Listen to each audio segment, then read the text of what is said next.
அதிமுகவின் இரண்டாம் கட்ட வேட்பாளர் பட்டியல் வெளியிடப்பட்டிருக்கிறது. ஓசூர் தொகுதியில் பாலகிருஷ்ண ரெட்டி வேட்பாளராக களமிறக்கப்பட்டிருக்கிறார். பாப்பிரெட்டிப்பட்டி தொகுதியில் மரகதம் வெற்றிவேல் வேட்பாளராக களமிறக்கப்பட்டிருக்கிறார். அரூர் தனி தொகுதியில் சம்பத்குமார் எம்எல்ஏ வேட்பாளராக போட்டியிடுகிறார். செங்கம் தனி தொகுதியின் அதிமுக வேட்பாளராக TS வேலு அறிவிக்கப்பட்டிருக்கிறார். கீழ்பெண்ணாத்தூர் தொகுதி வேட்பாளராக S ராமச்சந்திரன் அறிவிக்கப்பட்டிருக்கிறார். ஆரணி தொகுதி வேட்பாளராக ex-MLA ஜெயசுதா அதிமுக தரப்பில் அறிவிக்கப்பட்டிருக்கிறார். செய்யாறு தொகுதியை பொறுத்தவரை அதிமுக வேட்பாளராக முக்கூர் M சுப்பிரமணியன் அறிவிக்கப்பட்டிருக்கிறார். வந்தவாசி தனி தொகுதியில் ராணி போட்டியிடுவார் என அதிமுக தலைமை அறிவித்திருக்கிறது. திண்டிவனம் தனி தொகுதியில் அர்ஜுனன் MLA போட்டியிடுவார் என்று அதிமுக அறிவித்திருக்கிறது. வானூர் தனி தொகுதியில் முருகன் போட்டியிடுவார் என்று அதிமுக அறிவித்திருக்கிறது. விழுப்புரம் தொகுதியில் K விஜயா என்பவர் களமிறக்கப்பட்டிருக்கிறார். திருக்கோயிலூர் தொகுதியில் S பழனிசாமி போட்டியிடுவார் என்று அறிவிக்கப்பட்டிருக்கிறது. உளுந்தூர்பேட்டை தொகுதியில் குமரகுரு போட்டியிடுவார் என்று அறிவிக்கப்பட்டிருக்கிறது. சங்கராபுரம் தொகுதியில் அதிமுக வேட்பாளராக R ராகேஷ் களமிறக்கப்பட்டிருக்கிறார். கள்ளக்குறிச்சி தொகுதியில் ராஜீவ்காந்தி களமிறக்கப்பட்டிருக்கிறார். கங்கவள்ளி தனி தொகுதியில் நல்லத்தம்பி MLA மீண்டும் போட்டியிடுகிறார். MLA-வாக உள்ள நல்லத்தம்பி கங்கவள்ளி தனி தொகுதியில் போட்டியிடுகிறார். ஆத்தூர் தனி தொகுதியில் ஜெயசங்கரன் MLA போட்டியிடுவார் என்று அதிமுக அறிவித்திருக்கிறது.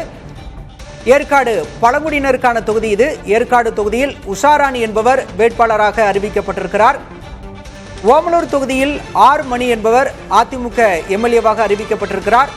அதிமுக வேட்பாளராக MLA R மணி ஓமலூர் தொகுதி வேட்பாளராக அறிவிக்கப்பட்டிருக்கிறார்.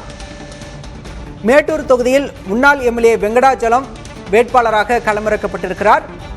சங்ககிரியில் வெற்றிவேல் முன்னாள் MLA என்பவர் வேட்பாளராக அறிவிக்கப்பட்டிருக்கிறார். சேலம் தெற்கு தொகுதியில் J வினோத் வேட்பாளராக போட்டியிட உள்ளார். வீரபாண்டி தொகுதியில் டாக்டர் ஸ்ரீ பாலாஜி சுகுமார் வேட்பாளராக அறிவிக்கப்பட்டிருக்கிறார். சேந்தமங்கலம் பழங்குடியினருக்கான தொகுதி. சேந்தமங்கலம் தொகுதியில் சந்திரசேகரன் முன்னாள் MLA களமிறக்கப்பட்டிருக்கிறார்.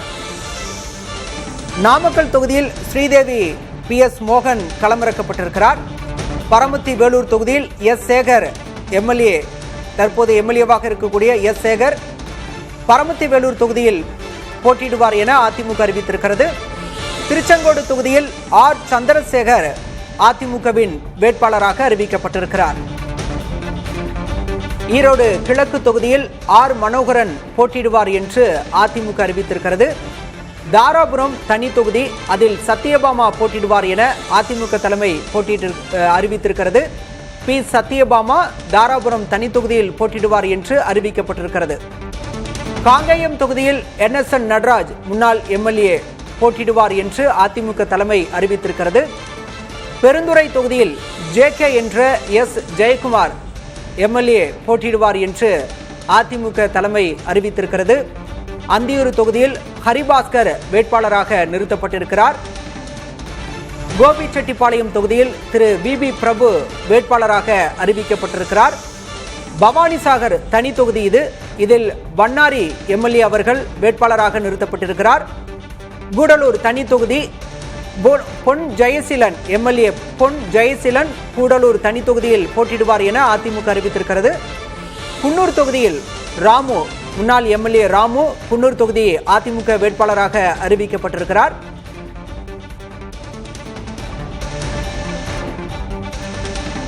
பெரம்பலூர் தொகுதியில் தமிழ்ச்செல்வன் போட்டியிடுவார் என்று அதிமுக அறிவித்திருக்கிறது.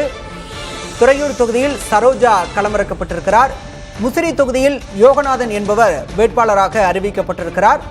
லால்குடி தொகுதியில் லீமாரோஸ் வேட்பாளராக அறிவிக்கப்பட்டிருக்கிறார். அண்மையில் லீமாரோஸ் அதிமுகவில் இணைந்தவர் என்பது குறிப்பிடத்தக்கது. திருவெரும்பூர் தொகுதியில் பாக்குமார் முன்னாள் MP வேட்பாளராக களமிறக்கப்பட்டிருக்கிறார். திருச்சி கிழக்கு தொகுதியில் ராஜசேகரன் அதிமுக வேட்பாளராக அறிவிக்கப்பட்டிருக்கிறார்.